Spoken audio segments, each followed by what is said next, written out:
வணக்கம் என் ஆரிய நட்புகளே, சகோதர சகோதரிகளே, எனது அருமை மாப்பிள்ளைகளே. என்னடா மாமா கருப்பு பனியனை போட்டு கருப்பு கலரில் உட்காந்துருக்கிறாரு, எதுவும் கண்டன பதிவான்னு கேட்டுறாதீங்க. உண்மையிலே மனசுக்கு எனக்கு வருத்தம் அளிக்கக்கூடிய ஒரு செய்தி, உங்களுக்கெல்லாம் ஒரு மகிழ்ச்சியான செய்தி. உங்களுக்குங்கிறத விட மதுரை மக்களுக்கு ஒரு மகிழ்ச்சியான செய்திங்கிற மாதிரி கூட வச்சுக்கிறலாம். அதாவது நாங்கள் ஒரு முடிவு எடுத்திருக்கோம். நானும் சூர்யாவும் சேர்ந்து ரொம்ப யோசித்து சிந்தித்து இதை நம்ம எடுப்போமா வேணாமா அப்படின்னு சொல்லி ஒரு மனப்பூர்வமாக சரிப்பா இப்படி போயிடுவோம், இதுதான் நம்மளுக்கும் நல்லது அப்படின்னு நினச்சி ஒரு முடிவு எடுத்திருக்கோம். ஏன்னா ஒரு உரையில் ஒரு கத்தி தான் இருக்கணும், ரெண்டு கத்தி இருக்கக்கூடாது.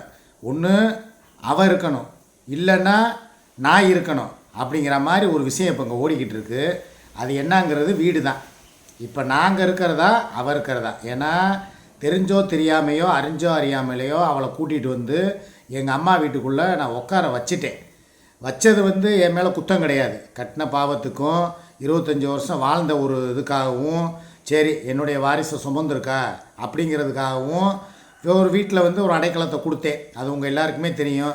ஆனால் அதனால் எனக்கு தான் வேலியில் போகிறத பிடிச்சி வேட்டிக்குள்ளே விட்ட கதையாக தினம் தினம் பிரச்சனை, நாளுக்கு நாள் தகராறு, ஒரு நாள் கூட நிம்மதி இல்லை. அங்கே வீடியோ போட்டுட்டு இங்கே வந்தால் இங்கே பஞ்சாயத்து, இங்கே வீடியோ போட்டுட்டு அங்கே போனால் அவள் பஞ்சாயத்து. அவளை பற்றி பெருமையாகவே பேசினா நல்லா சந்தோஷமாக சிரிக்கிறா. யாராவது ஒரு வார்த்தை கமாண்டு பண்ணுறவங்க ஊடால தப்பாக பேசிட்டா மூக்கை சீந்திக்கிட்டு அழுகிறா. ஆக மொத்தத்தில் எனக்கு தான் நிம்மதி கெட்டு போகுது. இங்கிட்டா அங்கிட்டா, அங்கிட்டா இங்கிட்டா, ஆற்றுல ஒரு கால் சேத்துல ஒரு கால். இந்த பொழப்புக்கு பேசாமல் நம்ம ஒதுங்கி போயிடலாங்கிற ஒரு முடிவுக்கு நாங்கள் வந்துட்டோம். அதாவது நாங்கன்னா நானும் சூர்யாவும். காரணம் என்னென்னா, என்ன சொல்ல வர்றதை சொல்லிடுறேன் அதாவது நாங்கள் மதுரையை விட்டு கிளம்புறோம்ப்பா. இதுதான் மேட்ரு. கோயம்புத்தூர் இல்லைன்னா திருப்பூர் இல்லைன்னா தாராபுரம் இல்லாட்டினா எழுப்பூர், இந்த 4 ஊரில் ஒரு ஊரில் வீடு பார்க்க சொல்லி புரோக்கர்கிட்டையும் சொல்லிட்டோம். அதே மாதிரி OLX அப்படிங்கிற ஆப் இருக்குல்ல, அதில் அப்புறம் இந்த 1990 ஏக்கர்ஸ்ன்னு சொல்லி ஒரு ஆப் இருக்குதான், அது 2-3 இதில் உள்ளே போய் சாட் பண்ணி நம்பர் வாங்கி வீட்டு அட்ரஸ்ஸு, எந்த ஏரியாவில் வீடு இருக்குது, எத்தனை லட்சம், எவ்வளோ லோன் தருவாங்க, இன்சியல் பேமெண்ட் எவ்வளோ கட்டணும், எல்லா டீட்டெயிலும் ஆல்ரெடி கேட்டு இப்போ அடுத்த கட்ட நடவடிக்கையாக வீடு பார்க்குறதுக்கு நாங்கள் கிளம்புறோம். நீங்கள் நினைக்கிற மாதிரி எங்களுக்கு ஆக்சுவலாக கோயம்புத்தூர் காலையில் சொன்ன மாதிரியே கோயம்புத்தூருக்கு போகணும் 1, கணக்கம்பட்டி கோயிலுக்கு போகிறது 2, 3வது ரேஷன் கடையில் போய் 3000 ரூபா பணம் வாங்குகிற விஷயம் 1, 3, 4வது திருச்செந்தூர். இதை தவிர்த்து தலைக்கு மேலே இப்போ கத்தி தொங்குற மாதிரி இப்போ எங்கள் 2 பேருக்கும் ஒரு முக்கியமான விஷயம்னா வீடு பார்க்குற விஷயம். ஏன்னா இங்கே இருந்துக்கிட்டு எங்களுக்கு உண்மையிலே சொல்கிறேன், எங்களுக்கு ரொம்ப அது வாழ்க்கையே ஒரு போர்க்களமாகவும் போராட்டமாகவும் போகிறது சுத்தமாக பிடிக்கலை. இதை நாங்கள் ரொம்ப தீர்க்கமாக ஆலோசனை பண்ணி கண்டிப்பாக நம்ம இங்கே இருக்க வேணாம், இங்கே ஒன்று அவ இருக்கணும். ஏன்னா அவளையும் வீடு பார்க்க போக சொல்லி நானும் பல தடவை சொல்லி பார்த்துட்டேன். வீடு பார்க்க போகிறேன்னு சொல்லிட்டு காலையில் கூட நீங்கள் பார்த்துருப்பீங்க, நான் போட்ட 8 நிமிஷம் வீடியோவில் எங்கப்பா போகிறேன்னே, வீடு பார்க்க போகிறேன் அப்படின்ட்டு போனவ நேராக போய் சம்பந்தக்காரம்மா வீட்டில் போய் உட்காந்து வீடியோ போட்டுக்கிட்டு இருக்கான். வீடு பார்க்க போகிறவ வீடு பார்க்குற வேலையை பார்க்குறத விட்டுட்டு வீடியோ போடுறது என்ன வேலை? அப்படி என்ன உனக்கு மயிறு பிடுங்குற வேலை? பிரச்சனை போய்கிட்டு இருக்கு, தினம் உட்காந்துக்கிட்டு தகராறு பண்ணுற. இதனால் எங்கள் அம்மா வீட்டோட நிலைமை கேள்விக்குறியாகி போய் கிடக்கு. வீட்டு ஓனர் கூப்பிட்டு என்னை திட்டி, பாய் நீங்கள் சரியில்லை, உங்கள் பொண்டாட்டி கூட தினம் சண்டை விட்டுக்கிட்டே இருக்கீங்க, வீடை காலி பண்ணுங்கன்னு சொல்லி அவராக கழுத்தை பிடிச்சி வெளியே தள்ளுறதுக்குள்ளே நான் என் மரியாதையை காப்பாற்றிக்கிறணும். இருக்கிற இடத்துல இத்தனை வருஷம் எங்கள் அம்மாலாம் அந்த வீட்டுக்கு 15-16 வருஷத்துக்கு மேலே ஆச்சு. எங்கள் அப்பா அம்மா 2 பேருமே அங்கே தான் இருந்தாங்க. எங்கள் அப்பா அம்மா இறப்புக்கு அப்புறம் அந்த வீடை எங்கள் அம்மாவுடைய நினைவு இடமா ஒரு கோவில் மாதிரி நான் பார்த்துக்கிட்டு வர்றேன், அது உங்களுக்கே தெரியும். ஆனால் இன்னும் கொஞ்ச நாளில் அந்த கோவில் குப்பையாக போயிடும் போல். எனக்கே அது ரொம்ப வருத்தமாக இருக்குது. சரி, அப்போ நம்ம அதுக்கு ஒரு தீர்வு காணணுமா இல்லையா? ஒன்று நான் இருக்கணும், இல்லைன்னா அவள் இருக்கணும். இதுதான் என்னுடைய ஒரே தீர்வு. அவளை விட்டுட்டு நான் கிளம்பலாங்கிற முடிவு பண்ணிட்டேன். நான் சொல்லி பார்த்தேன், கேட்குற மாதிரி தெரியல. தானும் படுக்காமல் தள்ளியும் படுக்காமல் இருக்கிற இடத்துல பூரா பிரச்சனை பண்ணிக்கிட்டு என் மையன் கூட பிரச்சனை பண்ணிட்டு இங்கே வந்தேன். இப்போ என் கூட பிரச்சனை பண்ணிட்டு சம்பந்தக்காரம்மா வீட்டுக்கு போயிட்டேன். நாளைக்கு சம்பந்தக்காரம்மா வீட்லேயும் போய் ஒரு தகராறை பண்ணுவேன். அந்த அம்மா தயவுசெய்து கோச்சிக்கிறாதீங்க சுமி, நீங்கள் வீட்டை விட்டு போங்கன்னு சொல்கிற நாள் வெகு விரைவில் வரும். காரணம் என்னென்னா, உன்னுடைய குணநலன்கள் அப்படி. நீ எங்கே போனாலும் யாரு கூடயும் அனுசரித்து போகிற தன்மை உனக்கு கிடையாது. இப்போ நான் இருக்கேன்னு சொன்னால் இருக்கிற இடத்துக்கு தகுந்த மாதிரி நான் போய்க்கிருவேன். அடியா அடிச்சுக்க, கத்த மாட்டேன். சத்தம் இல்லாமல் அடியை வாங்கிட்டு கம்முன்னு இருந்துருவேன். என்ன லைவில் வந்து உங்கள் முன்னால் கொஞ்சம் நேரம் புலம்புவேன். என்னைய சூர்யா தூக்கி போட்டு அடிச்சிட்டா, மிதிச்சிட்டா, என்னைய வந்து குறவலில் காலை வச்சா, என்னை வந்து இங்கே குத்துனா அங்கே குத்துனான்னு சொல்லி உங்கள்கிட்ட ஒப்பாரி வைப்பேன். அவ்வளோதானே தவிர அடுத்த நிமிஷம் வீட்டுக்கு வந்தேன்னா பொட்டி பாம்பாக அடங்கிடுவேன். இது உங்கள் எல்லாருக்குமே தெரிஞ்ச விஷயம் தானே. இதே மாதிரி அவளும் இருந்துட்டா நல்லது. யார் சுமிங்கிறவளை சொல்கிறேன். ஆனால் அவள் என்ன பண்ணுறா, போகிற நேரம் பூரா தகராறு, காசுக்கு பிடிச்ச அனுப்ப. இப்போ இதை நான் வெளியூரில் இருக்கேன்னு வைங்களேன், என்கிட்ட தினம் வந்துக்கிட்டு நான் காலைல ஹோட்டலில் திங்க போகிறேன், நான் சாயங்காலம் போய் ஹோட்டலுக்கு போகிறேன், எனக்கு ரூபா கொடு, நான் சப்பந்தக்காரமாக கூட போய் பிரியாணி திங்க போகிறேன்னு கேட்க மாட்டான்ல. அவள் பாட்டுக்கு இருக்கிற காசை வச்சுக்கிட்டு ஓட்டுவா. இல்லாட்டினா நானும் இல்லாட்டினா ஒழுங்காக சமையல் பாத்திரங்களை வாங்கி போட்டு சமைச்சு சாப்பிட்டுக்கிட்டு இருப்பாள். எனக்கு தொல்லைக்கு மேலே தொல்லையை தூக்கி தோளில் போட்டுக்கிறதுக்கு எனக்கு விருப்பமே இல்லை. எதாக இருந்தாலும் ஒரு காலத்தில் ஓடி ஆடி வேலை செஞ்சோம், சம்பாரித்து கொடுத்தோம், ஒரு குடும்பத்தை மெயின்டைன் பண்ணோம், 50 லட்ச ரூபாய்க்கு வீட்டு எழுதி கொடுத்துட்டோம்னா அதோடு முடிச்சிடணும். உங்களுக்குன்னு ஒரு குறை வச்சேனா, பெத்த பிள்ளைக்கு குறை வச்சேனா, இல்லை வேறு உனக்கு ஏதாவது குறை வச்சேனா, இல்லை நீ ஏற்கனவே உன்னுடைய பழைய ஃபோட்டோ ஒன்று போட்டியா, அதை பார்த்தியா, கழுத்தில் எம்புட்டு நகை கருகமணி, உன்னை ஆளையே பம்பளி மாஸ் மாதிரி வச்சுருந்தேன். நல்லா பாரு, இன்றைக்கி நான் எப்படி இருக்கேன், சொங்கி மாதிரி இருக்கேன்.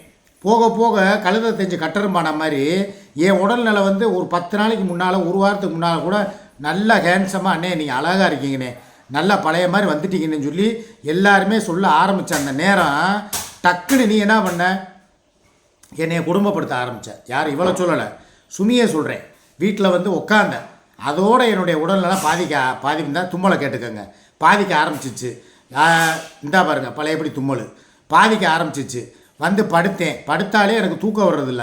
நைட்டு பூரா என்ன ஆட்டோவில் போகிறேன்டா, எங்கிட்டு போய் பனி நேரத்தில் போய் சிக்கிக்கிறாளோ, இல்லை எங்கிட்டு போய் மாட்டிக்கிட்டாலோ, இல்லை வேறு எவனு வீட்டுக்கு அதை வந்து தட்டுறாங்களோ. இப்போ புதுசாக வேறு அந்த இவ ஒரு பொருளையை கிளப்பி விட்றா.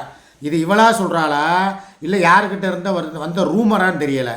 சுமியை வந்து வீடு தேடி வந்து வெளுக்க போகிறாங்க, அடிக்க போகிறாங்க. அவருடைய பேச்சுவார்த்தைகள்லாம் சரியில்லை. எல்லாருக்குமே அவள் மன உளைச்சலை கொடுக்குறா, இரிட்டேட்டிங் பண்ணுறா.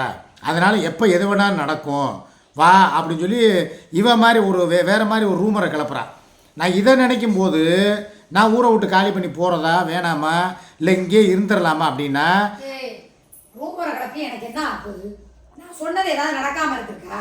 நீ சொன்னது எல்லாமே நடந்துச்சு. ஜெயிலுக்கு போவோம்னு சொன்னால் போனோம், இப்போதான் திரும்புவோம்னா திரும்பணும். குப்பல் சேர்ந்துக்கிட்டு இருக்குதுன்னு சொன்னேன். அடுத்து இன்னும் எவ்வளவோ மேட்டர் நான் சொன்னேன், எனக்கு தகவல் வருதுன்னு. எனக்கு வராமல் எப்படி நான் சொல்லுவேன்?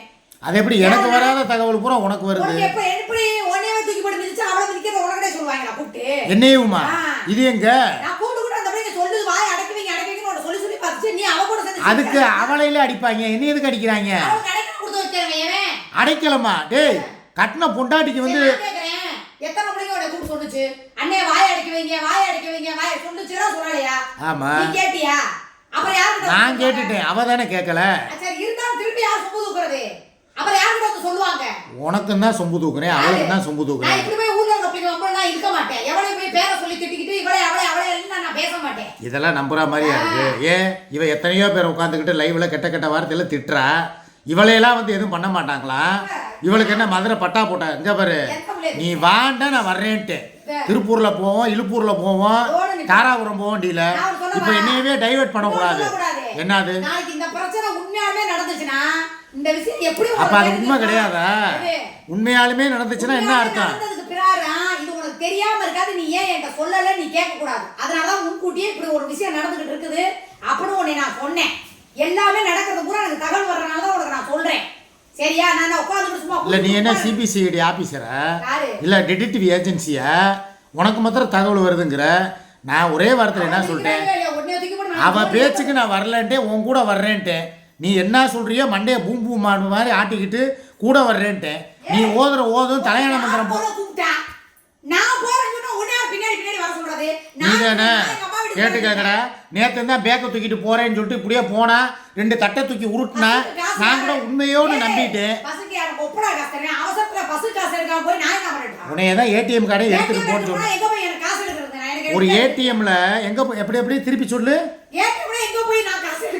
எங்க போய் காசு எடுக்கிறது? டேய் ஒரு செலிபிரிட்டி யூடியூப்பில் லட்ச லட்சமாக சம்பாதிக்கிறவளுக்கு ஏடிஎம் மிஷினுக்குள்ளே போட்டு சொருகி நம்பரை போட்டு பணம் எடுக்க தெரியலையா? இவளையெல்லாம் வச்சு இவெல்லாம் வந்து என்னை விட்டு தனியாக போய் வாழ்ந்துருவாளாம். என்னென்ன பேச்சு பேசுகிறா பாரு நீ. நான் இருக்கிறதுனால தான் வந்து இவ இருக்கிறதுனால தான் நான் வந்து மனப்பத்துக்கிட்டேனா, நான் நல்லா இருக்கேனா. இவளை ஒரு நாள் போய் ஒரு ஏடிஎம்மில் காசு எடுக்க வக்கத்தை நாயி, உனக்கு எதுக்கு இவ்வளோ வாயி? நான் கேட்பேனா கேட்க மாட்டேனா? ஒரு ஏடிஎம்மில் இல்லை, நான் இப்போ நம்ம இவ்வளோ நாளாக இருக்கோம். ஒரு சின்ன பையன் கோவில் கையில் கொடுத்து கூட ஏடிஎம் கொடுத்தா அழகாக பணம் எடுக்க சொன்னால் எடுத்துகிட்டு வந்துடுவேன். ஒரு ஏடிஎம்மில் போய் பணம் எடுக்க தெரியலங்கிறியே, நீ எல்லாம் எங்கிட்டு போய் பொழப்பு நடத்தி வீடு கட்டி ஒரு செங்கல் கூட உன்னால் வாங்க முடியாது.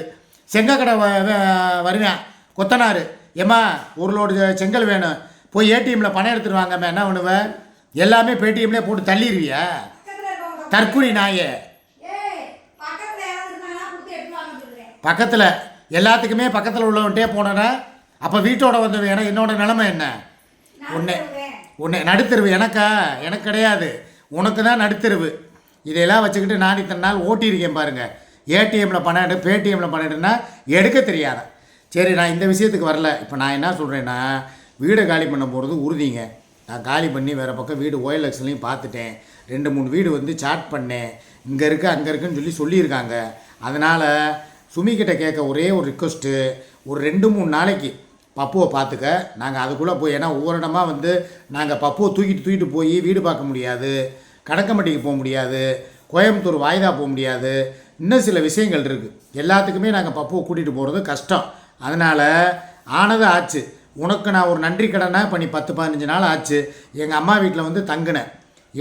போகிறதுக்கு இடம் இல்லாமல் தெருவில் அனாதையாக நின்னேன். உனக்கு நான் வாழ்க்கை கொடுத்தேன், உனக்கு எங்கள் அம்மா வீட்டை கொடுத்தேன்.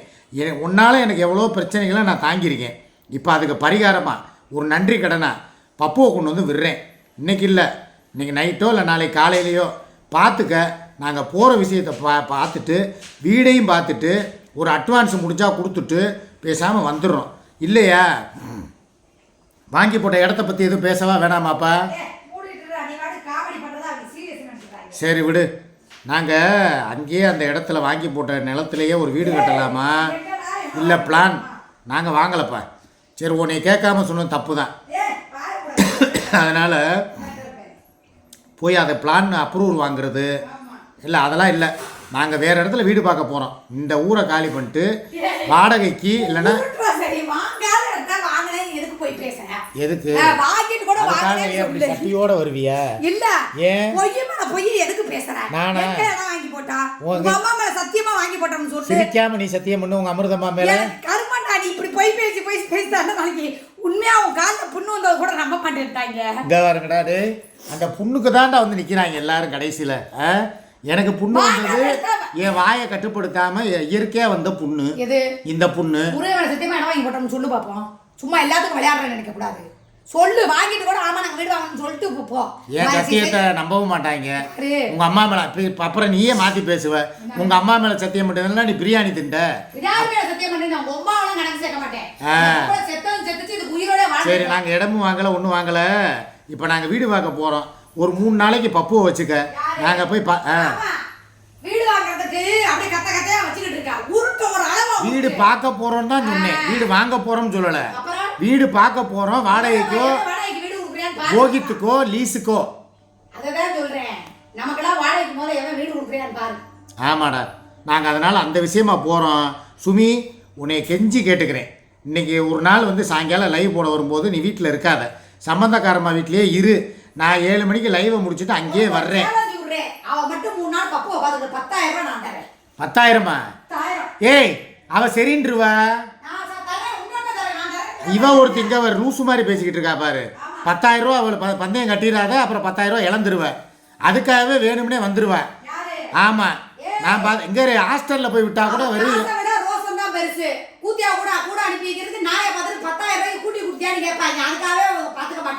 நீயே இங்காரு, நீயே காட்டியும் கொடுக்குற, நீயே கூட்டியும் கொடுக்குற. அவளாக பார்த்துக்கிறதுக்கு ஒத்து வந்தா கூட கமெண்ட் போடுறவங்க உன்னை கழுவி ஊற்றுவாங்க. சுமி பார்த்துக்கிறாதுன்னு சொல்லி இவளே ஐடியாவும் கொடுக்குறா. இப்படித்தான் அவளை ஏற்கனவே 2-3 பேர் சொல்லி மண்டையை கழுவி வச்சுருக்காங்க. அவங்க எங்கேயோ ஜாலியாக சுத்த போகிறாங்க. திருச்செந்தூர் போகிறேங்கிறேன், கணக்கம்பட்டிக்கு போகிறேங்கிறேன், கோயம்புத்தூருங்கிறேன். குற்றாலம் கிளம்புறான். நீ வாடி வீட்டை வா. பப்பு நேற்று இங்கே வாடி ஏ இங்கே வா. ஒரு செகண்ட் வந்தவொடனே போயேன். இல்லை நீ அங்கேருந்தே கூட பேசு.